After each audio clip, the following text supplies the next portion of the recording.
The Spiritual Teachings of Eckhart Tolle, read by Rob, from the Rob Midlife channel. Eckhart tells us that we need to discover how to be fully yourself, to feel a sense of deep rootedness in life and in being, the sense that the world of nature still has. Because nature does not have dilemmas or problematic life situations. For example, a cat. When a cat is suffering, it rests. It stays very still and quiet until it gets better. Some pets become complainers because they live closely with humans, and they pick this up from the human mind, which loves complaining. But many animals remain sane despite that, and so you can learn from them and see how deeply rooted they are in life, rooted in being, a deep sense of aliveness and peace. The purring of the cat. The cat is in touch with something very beautiful when it purrs, a sense of delight in being alive, bliss. And humans can have that too. Not in a superficial way, like, ooh, isn't that great? Or even being happy all the time. It's deeper than that. The possibility of living from a deeper place than from the constant stream of thinking. And from there comes whatever you need. On an external level, even in your future, it comes out of that if you are connected to that inner self. To describe what that connectedness is, in India, they use 3 words strung together as one. Sat Chit Ananda. Sat means being, the delight of being, the delight of life, which nature has. When we look at nature, we see the struggle for survival. There is also the delight of life, which every animal and every plant still has. When you observe birds and see how they delight in life, they are not constantly fighting or looking for food, but just look at the eagle when it soars high overhead, their wings stretched out. They hardly ever move. They use the air so skillfully that they don't need to make any effort.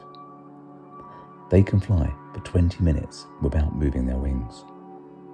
They are in a state of pure delight. The one consciousness expressing itself through this form and delighting in the life of form that it is a part of. Sut, being, the delight of being alive. Chit, consciousness, to know yourself, not as thought, which is a form that consciousness takes. To know yourself is that which underlies all thought, out of which every thought and every emotion comes. That which allows the thought and the emotion to be there, which is consciousness itself, before it becomes something, before it becomes a thought, an emotion, a body, or a sense of me, or a flower, or an animal, the sun, the earth, the galaxy, before it was born into form.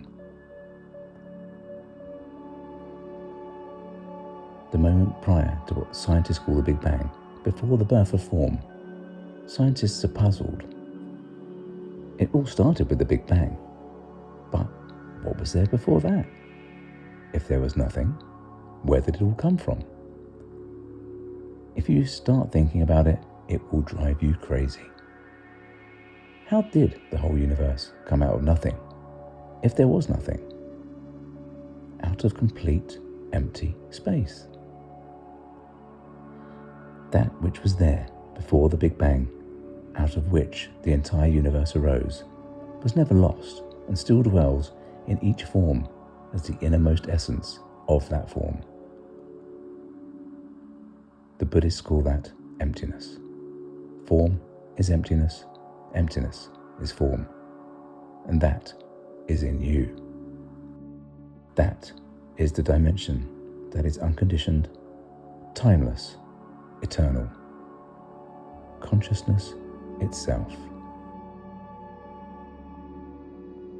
And all that most humans know are the objects which arise in their consciousness, which is the world of form, the world of birth and death. They know the objects, sense objects, mental objects that arise continuously. Most humans identify only with that. Time-bound, past and future. All they know is their life situation. on their continuous stream of thinking.